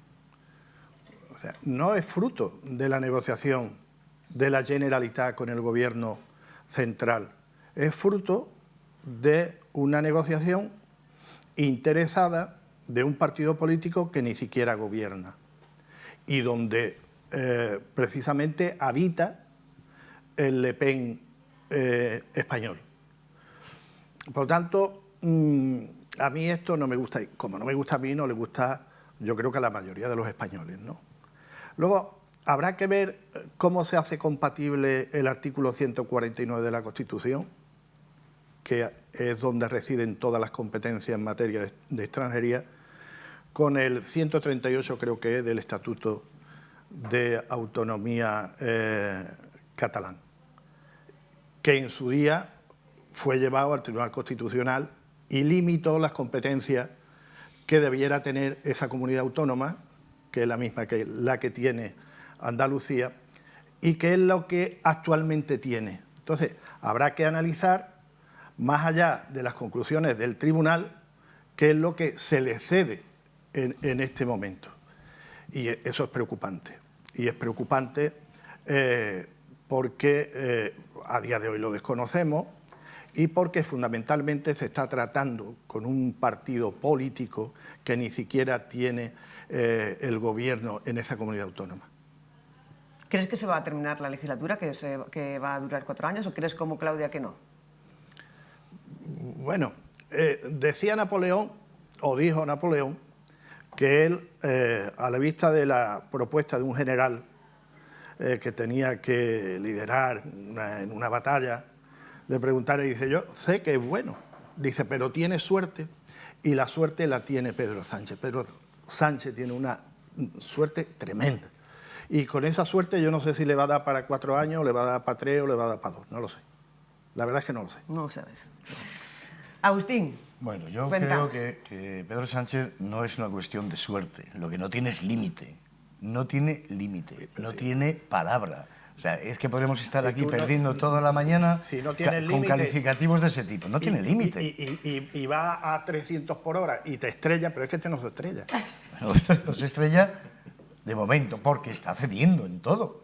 Está absoluta. Mira, ahora mismo estamos en una situación tan caótica que para saber algo de los acuerdos que se están firmando, no escuches ni al presidente ni a los ministros. Escucha a Turull, escucha a Puigdemont. O sea, es que nos enteramos por Turull, por Puigdemont, por una señora pues que se llama Marta Madreas, pues esos son los que negocian. De Junts, una diputada de Junts, que dice La portavoz de Junts en el que Congreso, criticó a Marlaska por la distribución de los inmigrantes en Canarias. Eso yo creo que es lo que, a esa preocupación a la que hace referencia Vivas. ¿Qué va a pasar? Porque nosotros tenemos una dependencia del resto de autonomías para que se lleven a los inmigrantes del CETI. La delegada ahora mismo dice que hay muy poca gente en el CETI, que el CETI está muy bien, y es verdad, pero está muy bien porque ayer salieron 60 o 70, porque unos días antes también salió otro grupo. Nosotros dependemos de ello, y ya no te digo Canarias, a los que le están llegando oleadas de 700, 800, 900 personas. ¿Qué problema hay? Aquí la cuestión de fondo no es la inmigración, no, son las fronteras. Porque un Estado, para que haya un Estado, tiene que haber fronteras. Y ahí es donde va Junts, y ahí es donde va Esquerra. Luego se pelean entre ellos, sí, pero ese es el fin. Y se está viendo en muchas más cosas. Ayer o antes de ayer volví a la palestra en las noticias generales, la Copa América que se va a celebrar en Barcelona. O sea, quien tiene la responsabilidad del control en la mar es la Guardia Civil. Bueno, pues o habían sacado ya el proyecto o ya las habían comprado. Ya en Barcelona andaban los Mossos de Escuadra, llevan desde hace más de un año con el tema de patrulleras para ser ellos los que controlen todo el tema de la Copa América. ¿Por qué se va a ser un espejo mundial? Espejo mundial. Y no se va a ver a las patrulleras de la Guardia Civil. Lo que quieren es que se vea a las patrulleras de los Mossos de Escuadra. Y eso es lo que se está buscando. Y además es que lo dicen los independentistas, no mienten. Si lo dicen. Sale Pedro Sánchez y dice, no, porque el referéndum no. Y a los 10 minutos te sale cualquiera de los políticos catalanes, incluido el presidente de la Generalitat, y dice, no, ¿cómo que no, hombre? Referéndum ya, está encima de la mesa, eso está pactado. Y en la mesa de negociación se habla de eso. Ese es el drama. Y esa es la preocupación, no solamente en esto, sino que al final, para que conseguir los votos, los 7 diputados de Junts, que salieron de 400.000 votos, o sea, fueron 400.000 votos, están condicionando la política de 30 millones de españoles que fueron a votar. Y ahora resulta que es progresista, y ya estoy totalmente contigo. Quien mejor ha definido a Junts ha sido Junqueras, el de Esquerra Republicana. Los ha comparado con Vox, con tus mismas palabras además. Los ha comparado con Vox, porque además es así, es que ¿quién es Junts? Es la oligarquía catalana, es la extrema derecha. Sus mensajes son xenófobos. Ellos no quieren, por ejemplo, inmigrantes sudamericanos porque hablan español. Ellos lo que quieren es poder tirar de Cataluña, mandándolos a España, a los emigrantes que tiene que no les interesa. Prefieren pakistaníes, magrebíes, gente de francófona, porque a esto les meten la inversión lingüística para que no aprendan castellano. Y al final se dan cuenta que tienen que ponerse más radicales porque la guerra la pierden. Y la pierden en los descansos de los colegios, que tienen que poner inspectores para que los niños pequeños no hablen castellano. Pero es que los niños hablan castellano y verán seguro la tele en castellano. En fin, entonces, el fin es el Estado el problema catalán, el problema no es la competencia. No es la competencia ni que en Cataluña haya extrema derecha, por ahí en toda España, y además llegó y está para quedarse. El problema es la deslealtad de esos políticos que quieren hacer de este asunto un elemento más para proclamarse independientes. Ese es el problema, porque si la competencia lo hubiera pedido Andalucía, que queda fuera de toda duda de su lealtad y de su españolidad, pues no habría ningún problema. Si esto lo pide Cataluña, que lo que quiere es un elemento más para justificar lo injustificable, pues ahí es donde nace el problema. La extrema derecha catalana, claro que quiere. Pero fíjate, hay que darse cuenta que el fenómeno de la inmigración aquí aparece y lo está cogiendo como algo muy positivo y le está haciendo crecer a la extrema derecha. Y es que hay que darle una solución a nivel europeo a un problema que nos está desbordando y que cada día irá a más. Y los catalanes, los políticos catalanes que aspiran a la independencia ya lo ven como un problema porque están viendo como de aquí a pocos años van a tener una mayoría de ciudadanos que provienen de la inmigración. Y ese es el que grave Cataluña problema. es la comunidad autónoma de España con más inmigración. Claro. Es decir, está Ceuta y Melilla porque somos frontera, que tiene razón de ser, Estable, pero después, de manera estable, en Cataluña hay una grandísima población migrante, tanto latinoamericana como subsahariana, como marroquí, es muy amplia. Y entonces, ¿qué sucede? Si el nacimiento de ciudadanos viene de ahí, de ese racismo que se va creando en la población catalana, y entonces Junts tiene que beber de las fuentes de ese discurso, porque ideológicamente es así, más allá de que sean independentistas. Eso también, ¿no?, que lo alimentamos por un lado.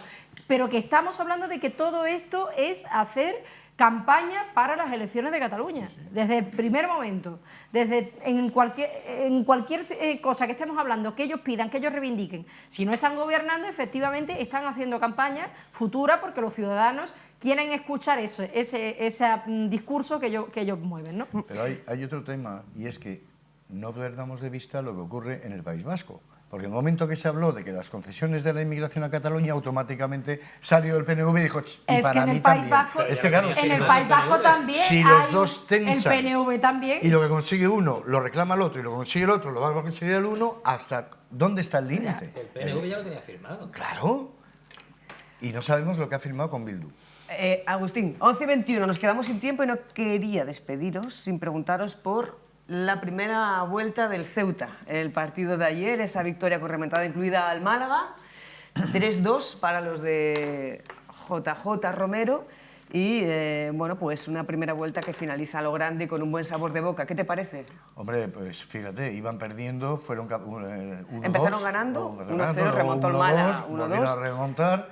Y bueno, pues la gente está muy contenta, muy ilusionada. Y mi nieto que estaba allí, pues estaba el niño, que tiene 13 años, pues estaba el chiquillo feliz con su tío viendo el Ceuta y haciéndose fotos con los jugadores. Entonces hay una corriente positiva del equipo y bueno, pues yo no soy un superfutbolero, pero bueno, si eso da alegría a la gente de la ciudad, pues para mí es más que suficiente.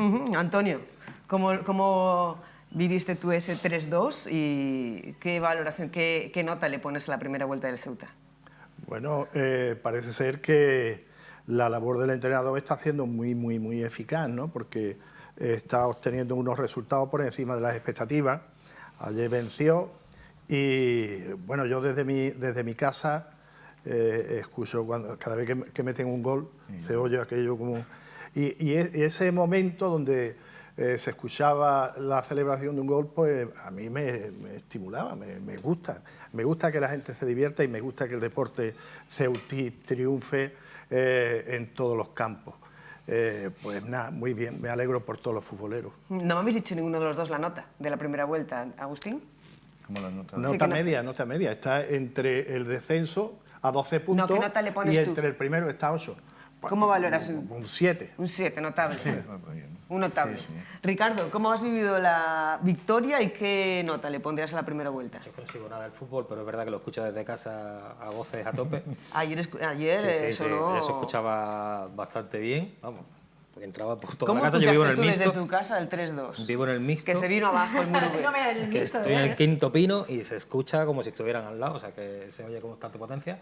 A mí lo que me gusta del tema del deporte es que Ceuta esté en el resto de España por algo que no sea un problema para nuestro país, que eso siempre me agrada, que eso siempre es bueno, porque hombre, al fin y al cabo se trata de un equipo bastante importante como el Málaga, con lo cual pues, eso tiene repercusión positiva para la ciudad, así que a mí me parece maravilloso. Tanto los aficionados como la prensa al Málaga, incluso el propio entrenador ha reconocido que el Ceuta fue digno merecedor de la victoria. Claudia. A ver, yo no soy muy futbolera, pero todo lo que le pase al Ceuta en cualquier faceta y en la deportiva no iba a ser menos, me parece importante. Y además, una cosa buena es que el sábado por la tarde salía a dar una vuelta y había muchos aficionados del Málaga que habían visitado la ciudad, que incluso se habían venido el día antes, con lo cual eso es positivísimo para la ciudad a nivel turístico y evidentemente a nivel deportivo pues también, ¿no? Es lo que decía Ricardo, que Ceuta suene no solo para los problemas, sino también para las cosas bonitas y hermosas que tenemos muchas. Todo no van a ser problemas. Ambientazo, el que se vivía en el Murube y con ese 3-2 de Sufia que marcaba doblete que, vamos, hacía que llegara el delirio a las gradas del estadio ceutí. Agustín Fernández, muchas gracias. Antonio Gil, muchas gracias. Ricardo Martínez, Claudia González, muchas gracias. Y seguimos en conexión. Vamos a preguntarles a los espectadores qué les parece, qué nota le pondrían a la temporada del Ceuta, a la primera parte de la temporada del Ceuta, y a qué creen que va a aspirar, ¿os parece? En la calle, estas son las respuestas que hemos recogido. Bueno, la primera vuelta yo creo que ha sido positiva. El equipo ha estado bien, ha tenido sus altibajos, pero bueno, yo creo que ha sido positiva. Y lo que esperamos para lo que resta de temporada, ojalá Dios quiera que la segunda vuelta sea igual que la segunda vuelta del año pasado, y eso quiere decir que vamos a jugar la liguilla para ascender a segunda división. Bueno, no hay fichaje, puede que no mejoremos mucho, pero ayer demostró que con lo que hay se funciona. Yo creo que podemos aspirar a algo. Vamos a ver cómo se dan los resultados siguientes. Bueno, la primera vuelta ha sido espectacular, la verdad. Ayer disfrutamos de un gran partido y era lo que todos esperábamos y deseábamos, y bueno, muy contentos. ¿Qué es lo que se espera para el final de la temporada? Pues que por lo menos el Ceuta se mantenga en los primeros puestos y que todo vaya, bueno, pues como acaba de empezar, sin más, porque al final lo que ha conseguido el equipo, desde luego ya es un logro. De dónde estábamos a dónde estamos ahora, no nos podemos quejar. Así que por lo menos mantenernos. Y darle mi más enhorabuena por el triunfo de ayer, que fue espectacular ante un Málaga, que es mi pueblo, mi tierra, y que yo no me esperaba nunca en la vida que, bueno, esperaba un empate. Un público, vamos, maravilloso, que estuvo en todo momento apoyando al equipo, incluyéndome a mí, que vengo desde Ronda expresamente a verlo, cada 15 días al Ceuta. Y hombre, para mí un notable. Le falta arriba un Kile, le falta un delantero centro que bueno, que materialice todo el trabajo que están efectuando durante toda la semana, pero bueno, da la talla, empezaron ganando, luego el Málaga se puso delante, el Málaga es un grandísimo equipo, ya todo el mundo lo sabe, de una categoría superior a la que está. Y bueno, mi más enhorabuena y un notable, para mí un notable. Hombre, después de la temporada pasada, lo que se sufrió, remontaron, la verdad que tenemos que estar todo el mundo contento. ¿Qué vamos a decir? Y este año pues estamos que nos salimos. Nos falta un poquito de suerte nada más. Y un delantero que nos meta las ocasiones que se tiene. Pero vamos, no podemos quejarnos nadie. ¿Y aspirar a qué esta temporada? Yo creo que si aprieta un poquito y el factor suerte nos ayuda, yo creo que podemos entrar en el playoff, y eso es una lotería. Eso es el partido que te salga. Y bien, yo creo que sí, que este año vamos a subir. Se lo merece, se lo están currando. Visto lo que vimos ayer, que fue un partido de los mejorcitos que ha jugado el Ceuta en muchísimo tiempo, pues ahora mismo la ilusión está arriba, la afición está subida de moral, y esperamos que para el domingo que viene con el San Fernando sumamos otros 3 puntos que nos sirva para estar en los puestos de arriba, que es a lo que aspiramos. Bueno, ahora mismo el Ceuta es octavo en la tabla con 28 puntos, a 7 del quinto clasificado, que es el Recreativo de Huelva, y a 8 del Málaga, que es el cuarto clasificado. ¿Y qué opinan las personas que nos han respondido a través de las redes sociales? Pues aquí lo tienen en pantalla. Un 56% entiende que estar cerca del playoff y entrar, que pueda aspirar a entrar en ese playoff, es de 10, un 56%, más de la mitad de las personas que han respondido. Un 29% le dan un notable, está en la zona media de la tabla y sin sufrir. Un 9%, bueno, pues le da un aprobado, se conforma con la permanencia, y un 5% entiende que suspenso. Pero un 56% bueno, pues le da un 10 a esta primera etapa, primera mitad de la temporada de la agrupación deportiva Ceuta, que, como decía una de las personas que respondían, hay que recordar de dónde venimos. 11:29, casi 30 minutos, nos vamos ahora a la barriada de Juan 23. Ana Biazán, muy buenos días de nuevo.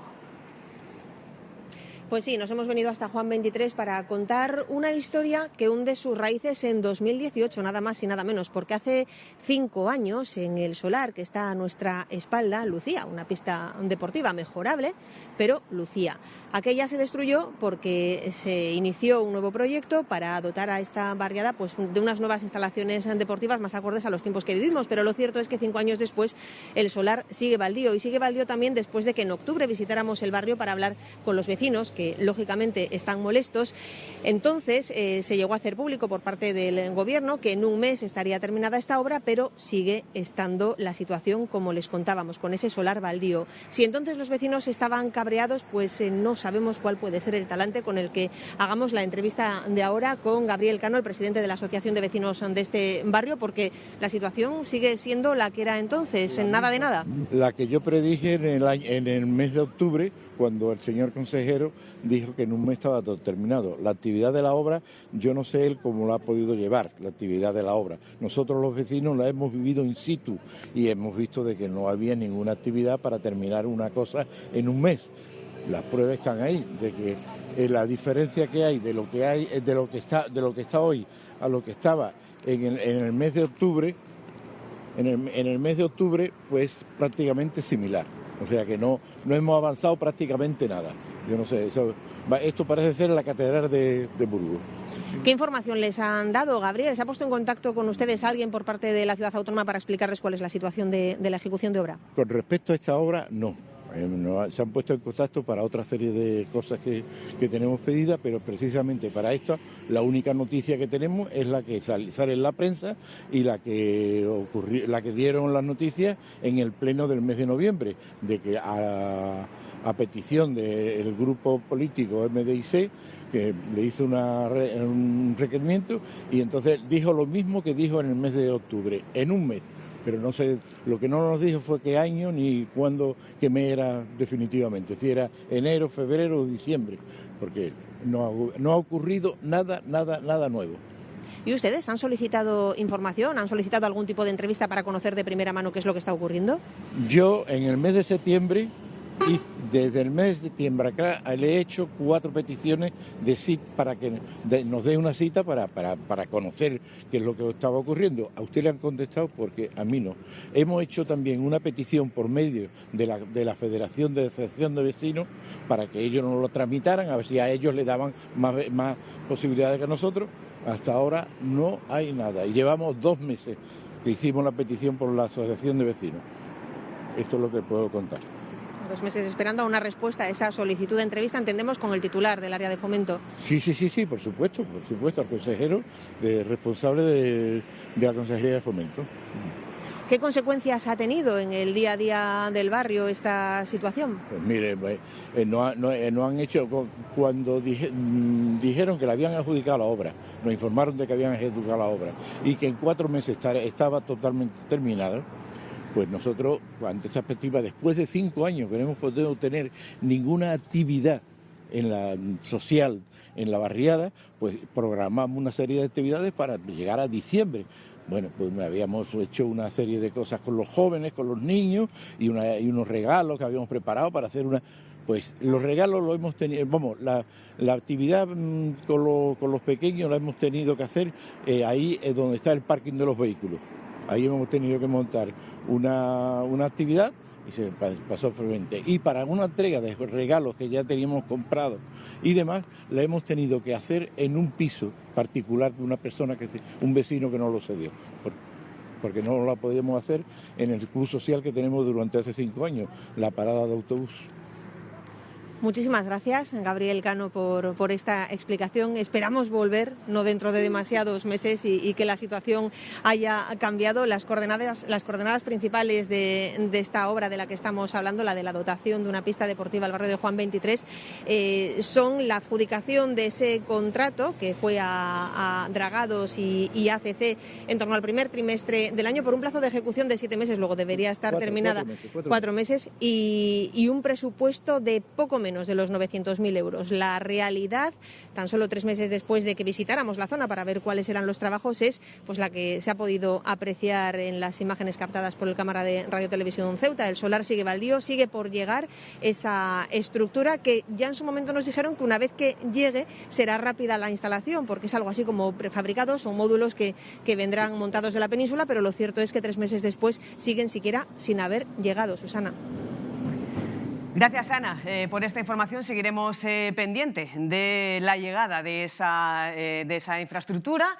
Y nosotros ahora cambiamos de asunto. 11:34, abrimos la página más cultural, en clave Carnés-Tolenda, porque nos vamos nada más y nada menos que al Falla, o a las emociones, a la resaca emocional después de la actuación en el Falla de la comparsa Ceutí Los Lengüetas, esos zapateros comparsistas que agradaron y mucho al público del teatro gaditano, y bueno, pasaron por esas tablas pisando muy fuerte y pidiendo paso para volver en cuartos de final. Alicia Urbano, muy buenos días. ¿Qué sensaciones, cómo está la resaca emocional en el entorno del grupo o en su autor, Josemi Romero? Buenos días, Susana. Pues la resaca emocional es enorme. Nosotros estamos aquí, estamos con Josemi Romero, con el director de la comparsa y autor de las letras, que nos va a contar pues cómo valoráis el triunfazo del otro día. Bueno, primero el director es Alfredo Luque. Yo soy solo autor de letras junto con Juanito en la composición musical. Bueno, la valoración, a ver, muy contento del resultado. Evidentemente sabíamos que había un trabajo bien hecho, muy bien tratado, con mucho mimo, con mucho cariñito, como siempre lo hacemos, creo. y bueno, el resultado ha sido bueno, para nosotros muy contentos, muy satisfechos. Es cierto que tanto el repertorio como la interpretación estaban cuidados al milímetro. Los medios gaditanos, los expertos en esta fiesta, se están volcando con vosotros. ¿Cómo se gestiona eso, Josemi? A ver, hombre, evidentemente está muy guay. Está muy guay que te digan en la cuna, ¿no? En donde, como digo siempre, donde esto se ha creado, te digan que tú lo estás haciendo bien. Eso fue una señal, ¿no? Que estamos... Y no solo, yo creo que la fama, digamos, que tiene Ceuta de ir acá y siempre con un trabajo bien hecho, no es solo nuestra. Nosotros estamos continuando un trabajo que ya se hizo anteriormente, cuando iba Valeriano, cuando iba Paquito, Y bueno, nosotros creo que lo estamos continuando y, bueno, ¿por qué no? A lo mejor incluso dándole un pasito más, porque creo que Ceuta lo merece y nosotros estamos dispuestos a dar todo lo que podamos. Este año estáis pisando fuerte, el año pasado con la conquista del PAN os quedasteis en cuarto. ¿Qué esperáis de este año? Por lo menos igualarlo, por lo menos estar otra vez ahí, dar ese pasito a cuarto de final, que ya es muy complicado. Estamos hablando de una sesión de comparsa, pasan 19 a la sesión al de esto de cuarto de final. Sí, estamos esperando a ver que nos digan que estamos otra vez y bueno, y seguir peleando. A mí no me gustaría estar en los cuartos de final si tenemos suerte y quedarnos ahí ya. O sea, sabemos que es muy complicado seguir, pero vamos a pelearlo, vamos a seguir compitiendo. El pasado sábado se pudieron escuchar letras a la igualdad, ¿no? En el deporte, a las abuelas. ¿Tienen ese punto de feminismo que tienen todas tus letras? Sí, a ver, mi forma de pensar, mi punto de vista está claro que se plasman, ¿no? Siempre en las letras. En este caso yo suelo meterme mucho la manita en el pecho cuando escribo y bueno, sabéis, mi niña Alejandra juega al fútbol y bueno, y son vivencias que uno vive en el campo fútbol con ella, de comentarios que hay, de cosas que todavía a la sociedad le falta un poquito para acostumbrarse a ver a una niña jugando a la pelota.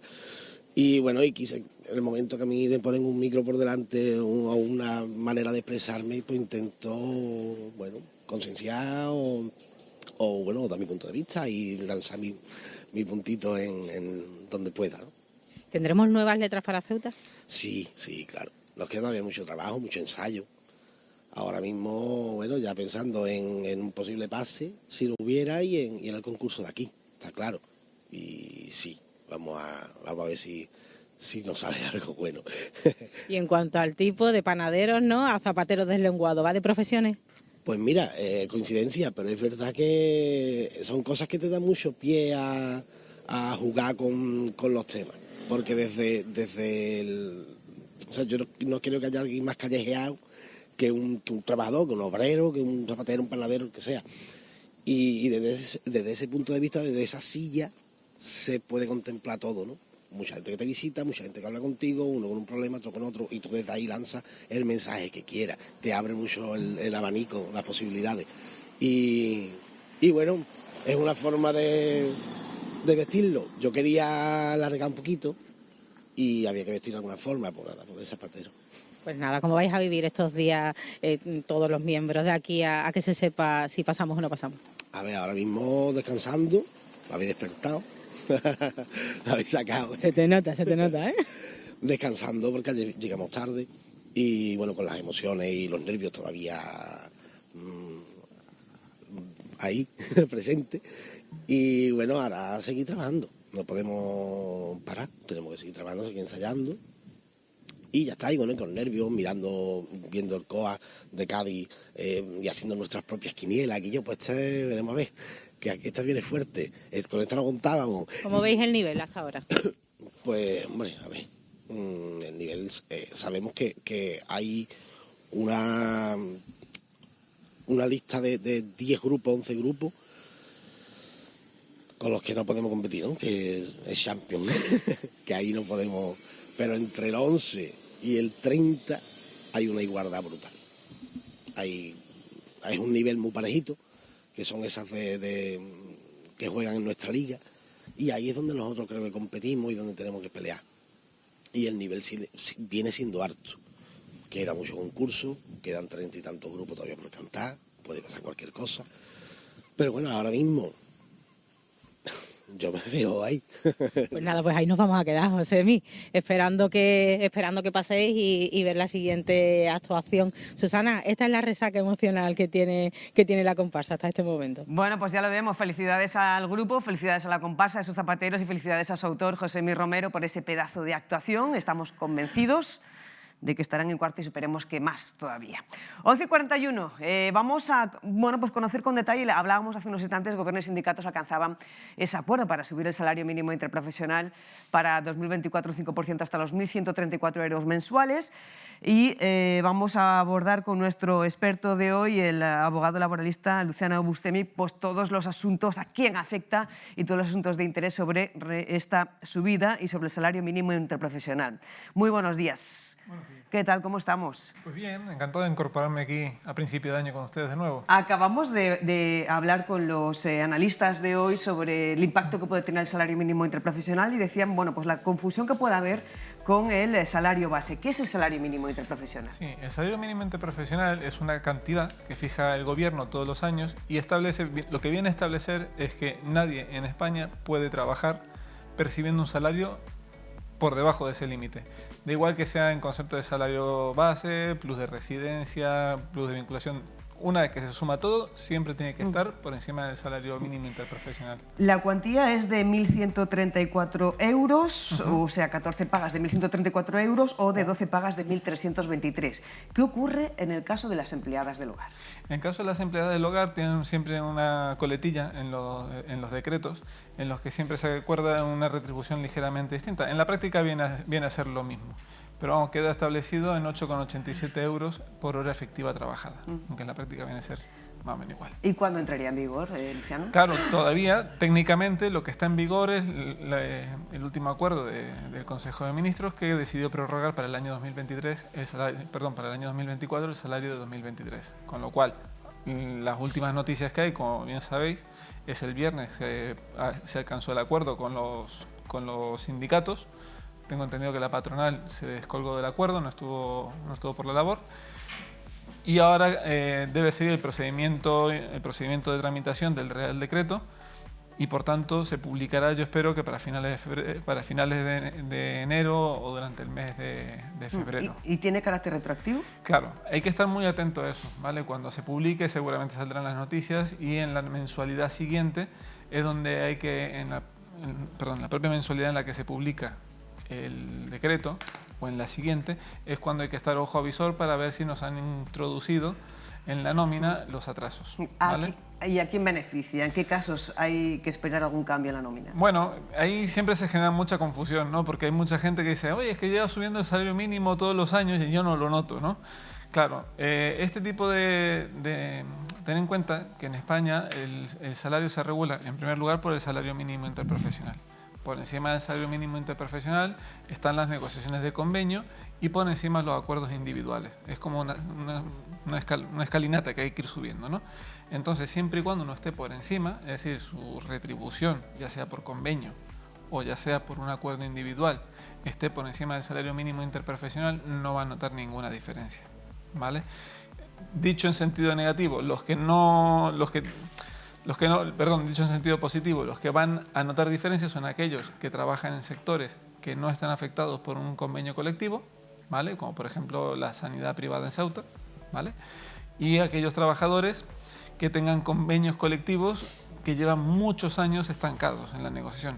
Posiblemente este año sea interesante revisar, en el caso concreto de Ceuta, la hostelería, que desde el año 2014 tiene una negociación colectiva totalmente congelada.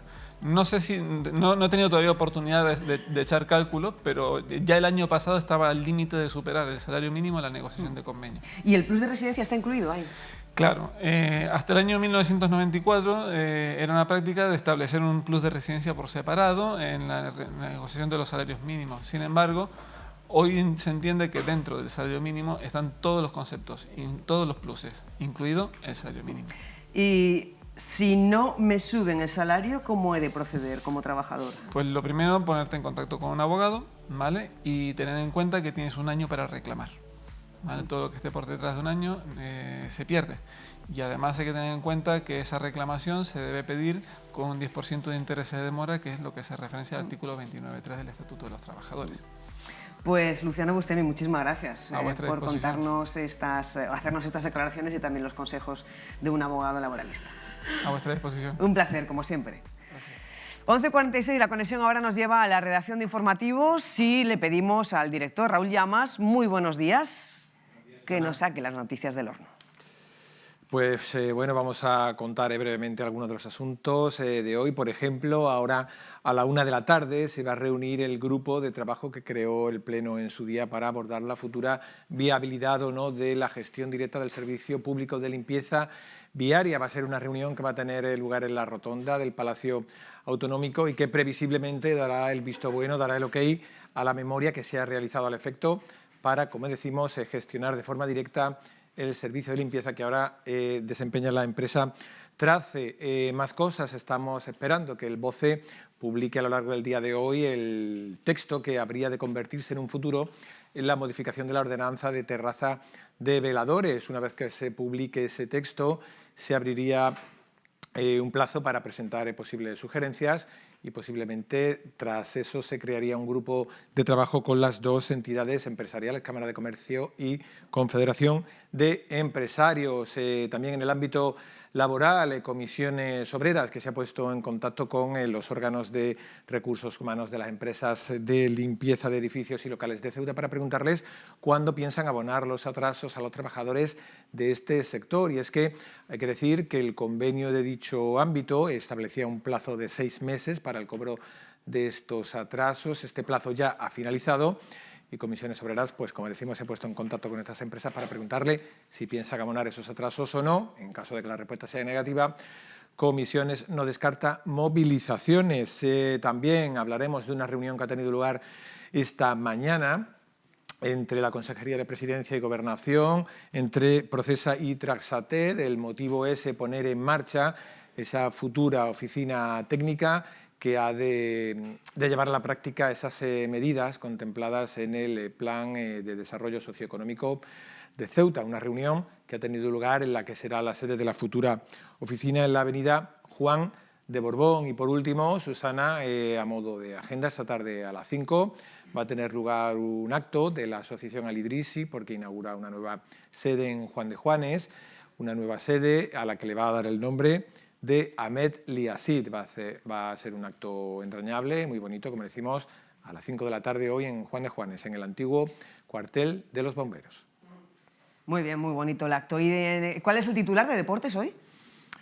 El titular de deportes, el Ceuta destroza al Málaga. Ah, ¿y ese carraspeo? No sabía lo que decir.